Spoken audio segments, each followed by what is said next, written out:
Story 1. The Valentine Stalker. I met Sarah last November. It was one of those classic modern romances. She posted a picture of a hiking trail on Instagram. I commented asking where it was, and 3 days later we were drinking coffee in downtown Portsmouth, New Hampshire. Things moved fast. By January, we were practically inseparable. Sarah was smart, funny, and beautiful. But there was always this undercurrent of anxiety with her. She checked her phone constantly. She never walked to her car alone at night. A week before Valentine's Day, she finally told me why. We were at my apartment, watching a movie, when her phone buzzed on the coffee table. She glanced at it, turned pale, and flipped it face down. "Who is it?" I asked. She sighed, looking defeated. "His name is Kevin." Kevin was a guy she had taken a history class with at the local community college 2 years ago. They had been assigned to a group project together. That was it. But Kevin took that as a sign from the universe. He started texting her. First, it was about the project. Then it was about her day. Then it was about how much he loved the blue sweater she wore on Tuesday. When she blocked him, he made new numbers. When she ignored him, he started showing up at her job at the library, sitting in the corner, just watching her over the top of a book. "He's been quiet for a few months," Sarah whispered. "But he always pops up around holidays. He just texted me, 'I know you're not alone. Who is he?'" My stomach dropped. "He knows about me?" "I don't know how," she said, tearing up. "I haven't posted you online." I tried to be the tough, protective boyfriend.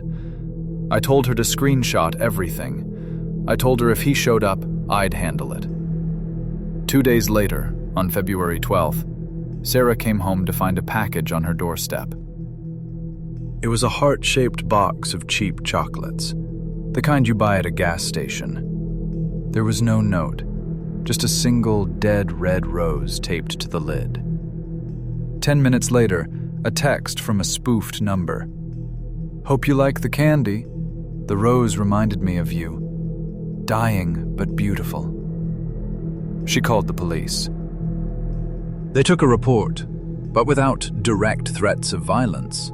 They said there wasn't much they could do besides drive by her house more often. Fast forward to Valentine's Day. It was a Friday. A blizzard had just rolled through, dumping a foot of snow on the sea coast. The world was white, silent, and freezing.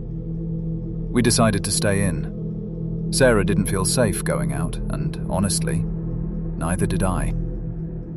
We cooked dinner at my place, a small rental house that backs up to a dense patch of woods. Around 9 p.m., we were sitting on the couch, the only light coming from the TV and the fireplace. It was cozy. Then, Sarah froze. "Did you hear that?" she whispered. "Hear what?" "Outside. In the snow." I muted the TV. I listened. Crunch. Crunch. It was faint but distinct, the sound of boots compressing fresh, dry snow. It was coming from the backyard. "Stay here," I said, grabbing a heavy flashlight from the kitchen drawer. I walked to the sliding glass door that led to the deck. I didn't turn on the porch light immediately. I wanted to see if I could catch movement. I peered out into the darkness. The snow reflected the ambient light, making the yard glow a ghostly gray. At first, I saw nothing. Just the trees and the mound of snow covering the fire pit. Then, I saw the tracks. A fresh set of boot prints led from the woods across the lawn and stopped right at the edge of the deck. But they didn't go back. Whoever made them was still close. I flipped on the porch light. The sudden glare illuminated the deck, and there, crouched behind the propane grill, was a shape. It wasn't an animal. It was a person, curled into a ball, wearing a dark coat covered in snow. My heart hammered against my ribs. "Hey!" I yelled through the glass. "I'm calling the cops." The figure slowly stood up. He was tall, lanky, wearing a ski mask rolled up like a beanie. His face was red from the cold. He was shivering violently. It was Kevin. He didn't run. He just stood there on my deck, staring at me through the glass with dead, hollow eyes. He raised a hand and waved. A slow, stiff wave. Then, he pointed a finger at Sarah, who was standing behind me screaming. I unlocked the door and charged out. It was stupid, I know, but adrenaline took over. "Get on the ground!" I shouted, blinding him with the flashlight. He didn't fight. He just collapsed into the snow, sobbing. He kept repeating over and over, "It's supposed to be me! It's supposed to be me!" The police arrived 10 minutes later. They found a knife in his coat pocket. A serrated hunting knife. They also found his car parked a mile down the road. Inside, he had duct tape, zip ties, and a printout of a map with a red circle around my house. He had figured out who I was by following Sarah from work weeks ago. Sarah got a permanent restraining order. Kevin went to a psychiatric facility, then jail for stalking and possession of a weapon with intent. We broke up a few months later. The trauma was too much for the relationship to handle. But every time it snows, I still check the backyard for footprints that only go one way. Story 2. The Portfolio. This happened 4 years ago in a small coastal town in Oregon. It's one of those foggy, picturesque places that tourists flock to in the summer, but in February, it's a ghost town. My boyfriend, Alex, and I drove down for a Valentine's weekend getaway. We had reservations at this upscale seafood place on the edge of a cliff. As we were walking from the parking lot to the entrance, the wind was whipping my hair around, so we paused near a bench to fix our coats.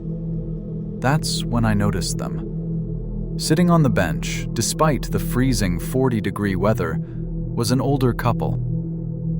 They looked like they were in their late 50s. The woman was wearing a pristine white fur coat, and the man was in a tuxedo. Not a suit, a full tuxedo.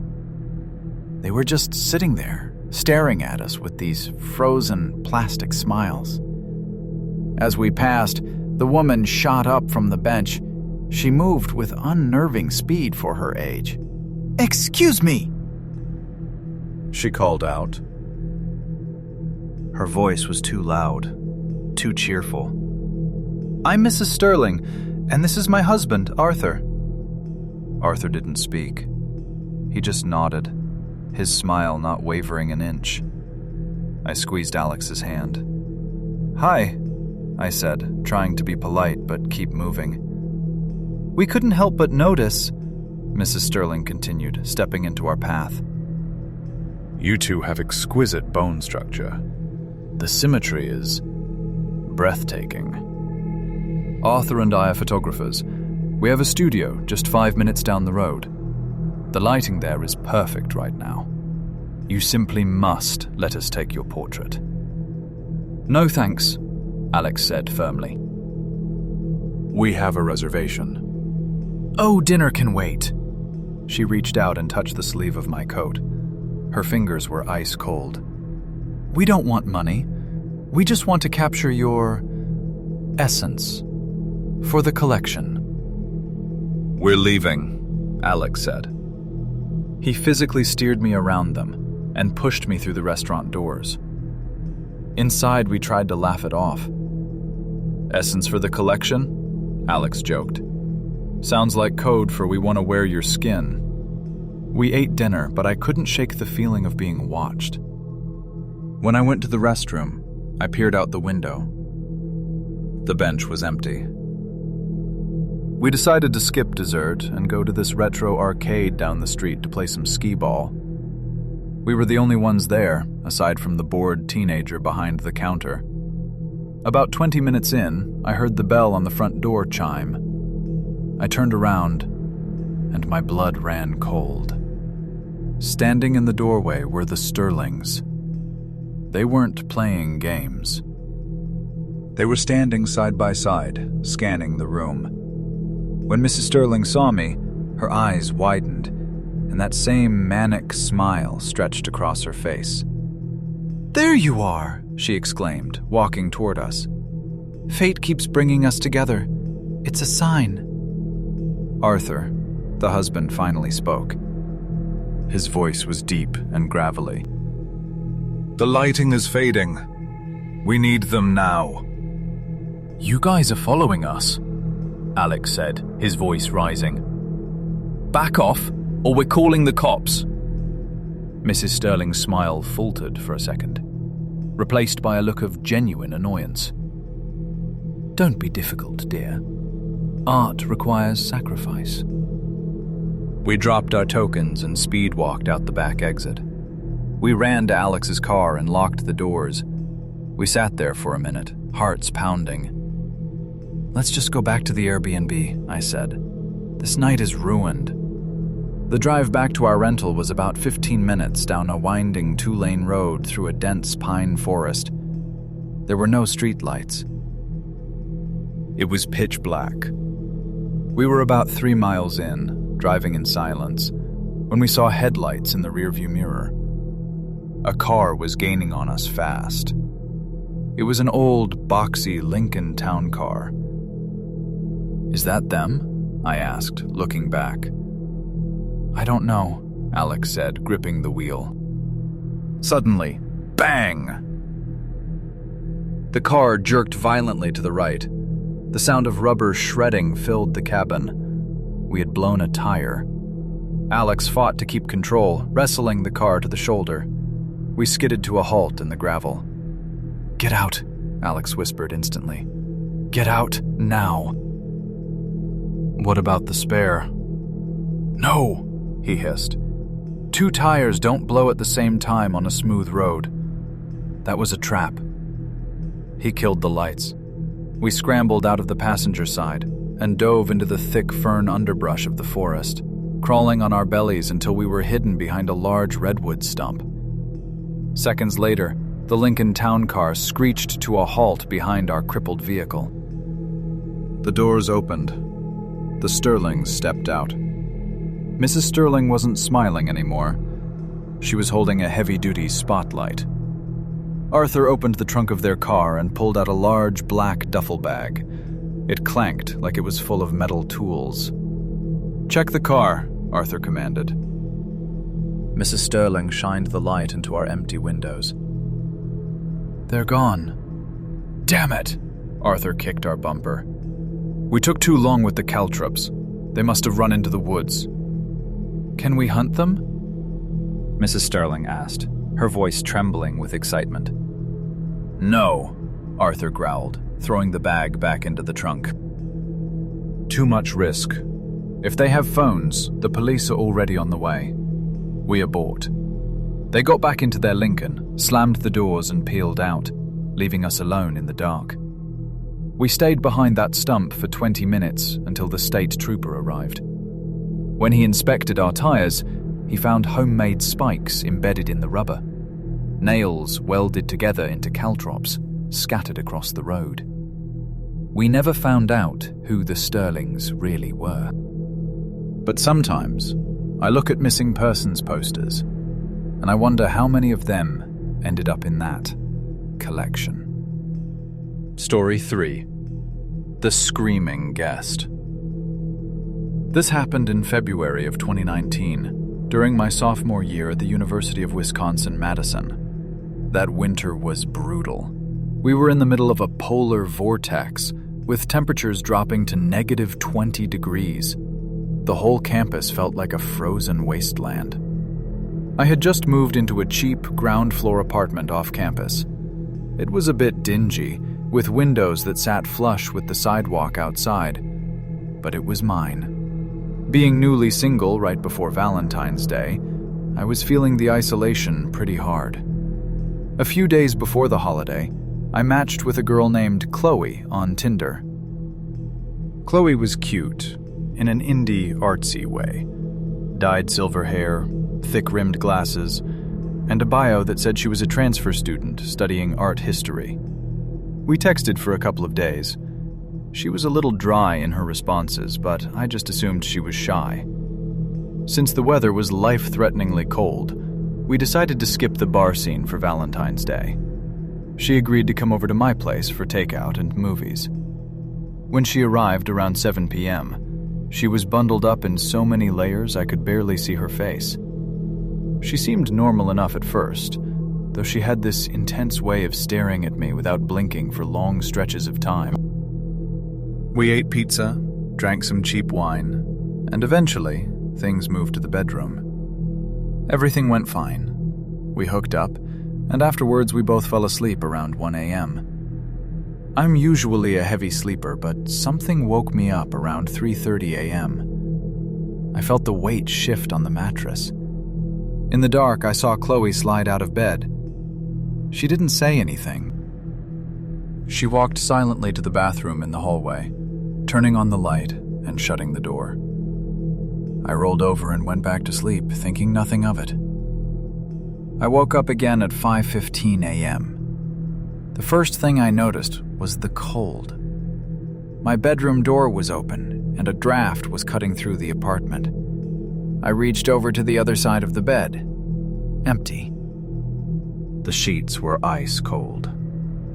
"Chloe?" I croaked, my voice thick with sleep.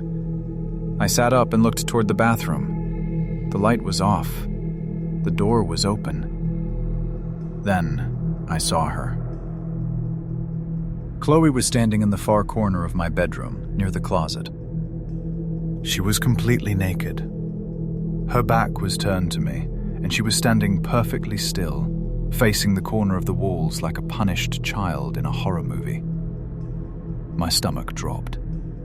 The vibe in the room shifted instantly from confusion to pure dread. "Chloe?" I said, louder this time. "Are you okay?" She didn't move. She didn't flinch. She just stood there, her pale skin glowing in the faint street lamp light filtering through the blinds. I got out of bed, shivering. I walked slowly toward her, my bare feet sticking to the hardwood floor. "Hey," I whispered, reaching out to touch her shoulder. "What's wrong?" The second my fingertips brushed her skin, she snapped. She spun around with inhuman speed. Her face was twisted into a mask of pure, feral rage. Her eyes were wide, bloodshot, and completely vacant. And she screamed. It wasn't a scream of fear. It was a guttural, high-pitched shriek of aggression, like a banshee. Ree! Before I could react, she started hitting me. She flailed her arms wildly, slapping my chest, scratching at my face, all while maintaining that continuous, ear-splitting scream. I stumbled back, tripping over my own feet and falling onto the bed. "What the hell? Stop!" She didn't stop. She lunged at me, swinging her fists. I kicked out, pushing her away. Suddenly, she stopped screaming. She stared at me for 1 second, just a blank, dead stare. Then she scrambled to the floor, scooped up her pile of clothes in one arm, and bolted. She ran out of the bedroom, down the hall, and out the front door into the freezing hallway, completely naked.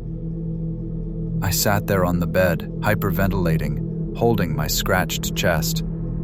"What just happened?" I whispered to the empty room. Then, the smell hit me. It was a thick, metallic stench coming from the bathroom. I walked into the hallway and turned on the bathroom light. I gagged immediately. The room was destroyed. The shower curtain was ripped off the rod. My toiletries were swept onto the floor, and on the mirror, she had defecated in the sink and used her hands to smear it all over the glass. I called the police immediately. An officer arrived 20 minutes later. I told him everything. He looked at the bathroom, grimaced, and took a report. "We'll keep an eye out," he said. "But honestly, son, she's probably gone. Did you get her last name?" I realized I hadn't. I checked Tinder. Her profile was gone. Unmatched. I checked Snapchat. Blocked. I had no last name, no phone number, we used the app mostly, and no idea where she lived. The police advised me to lock my doors and maybe stay with a friend. I called my buddy Dave, who lived in the unit above me. He came down with a baseball bat, and we spent the rest of the night sitting in my living room with the lights on, too wired to sleep. Around 3 a.m. the next night, exactly 24 hours after she had first arrived, we heard it. Jiggle, jiggle. The front doorknob turned slowly. Dave and I froze. We watched the deadbolt. It held. Then, a soft, rhythmic scratching started on the wood of the door. Scritch, scritch, scritch. We stayed silent. After about 5 minutes, the scratching stopped, and we heard light, barefoot steps padding away down the hallway. I moved out of that apartment at the end of the semester. To this day, I have no idea who Chloe was or what mental break she suffered that night. But every time I wake up in the middle of the night now, the first thing I do is check the corners of the room.